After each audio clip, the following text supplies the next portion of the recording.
Shalom, selamat pagi Bapak Ibu.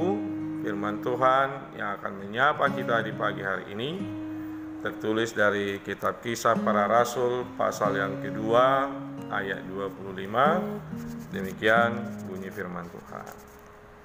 Sebab Daud berkata tentang dia, "Aku senantiasa memandang kepada Tuhan, karena ia berdiri di sebelah kananku, aku tidak goyah." Demikian bunyi firman Tuhan.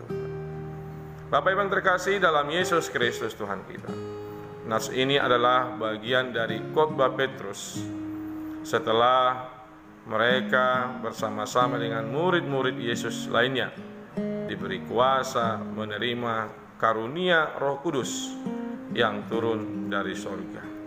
Karunia ini di mana Yesus sudah menjanjikan sebelumnya, sebelum Yesus naik ke surga. Petrus dengan tegas dan lantang bersaksi mengenai kemenangan Yesus atas kuasa maut, atas kuasa kematian, di mana Yesus telah bangkit dari kematian pada hari yang ketiga. Karena mustahil bagi alam maut untuk menahan Yesus, karena Yesus adalah kudus, Yesus adalah anak Allah, sehingga alam maut tidak punya kuasa sedikit pun atasnya. Dan kemenangan ini juga menjadi berita yang membawa sukacita dan menjadi penghiburan terbesar bagi orang-orang Kristen. Dengan kuasa Roh Kudus, Petrus menjelaskan juga ternyata jauh sebelum hal itu terjadi, Daud sebagai hamba Allah telah melihat rahasia Allah yang kudus. Ia mengakui bahwa sang anak melihat Bapa di hadapannya setiap saat tanpa tersembunyi di dalam semua kemuliaannya. Yesus adalah Adam yang terakhir, perkenanan Allah dengan gambarannya yang sejati. Ia memiliki kuasa, keindahan dan kemuliaan yang penuh, hidup bersama-sama dengan Allah di dalam persekutuan yang harmonis, yang senantiasa setia melakukan kehendak Allah. Di dalam nubuatan ini, Kristus menyatakan bahwa ia akan terus berada di dalam kemenangan Allah dan tidak akan terganggu bagi siapa saja yang mau memandang Dia, yang mau memanggil Yesus, yang mau berseru kepada Yesus. Kita hanya perlu mengarahkan pandangan kita kepada Yesus sehingga kita tidak jatuh ke dalam pencobaan.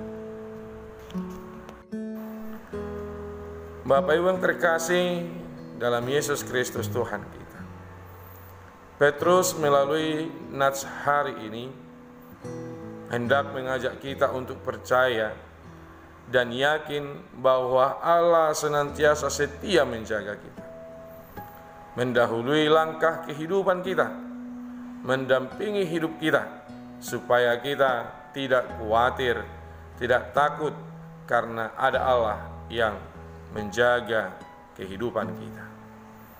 Siapapun yang berseru kepada Tuhan, ia akan diselamatkan. Hal ini menunjukkan bahwa keselamatan hanya dapat ditemukan dalam iman kepada Yesus Kristus sebagai juru selamat dan Tuhan kita. Ketika kita dengan tulus memanggil dan berseru kepada Tuhan dan mempercayainya, Ia akan menerima keselamatan dari dosa dan konsekuensinya adalah hidup yang kekal. Berserulah kepada Tuhan dengan hati yang tulus dan rendahkan hatimu. Sampaikan keluhan dan kebutuhanmu kepada Tuhan. Pasti Tuhan akan mendengar dan Dia akan bertindak sesuai dengan kehendak-Nya. Oleh karena itu, jadilah sama seperti murid-murid Yesus yang mampu bersaksi bahwa Tuhan benar-benar selalu setia menjaga kita. Apapun persoalan kehidupan kita, Dia pasti akan memberikan kekuatan supaya kita mampu memenangkannya. Tuhan Yesus memberkati. Amin. Kita berdoa. Terima kasih Bapa di sorga buat firman yang boleh kami dengarkan di pagi hari ini. Berikan kami kekuatan Tuhan untuk mampu melaksanakan firman-Mu, agar kami mampu bersaksi bahwa Yesus adalah Tuhan dan Juru Selamat kami. Terima kasih Tuhan buat firman-Mu. Di sepanjang hari ini kami serahkan segala aktivitas kami ke hadapan Tuhan, karena Tuhan yang menjaga, yang melindungi dan memberkati setiap pekerjaan kami, agar kami semakin bersukacita untuk memuji dan memuliakan nama Tuhan saja. Hanya di dalam nama Anak-Mu Yesus Kristus kami berdoa dan mengucap syukur. Amin.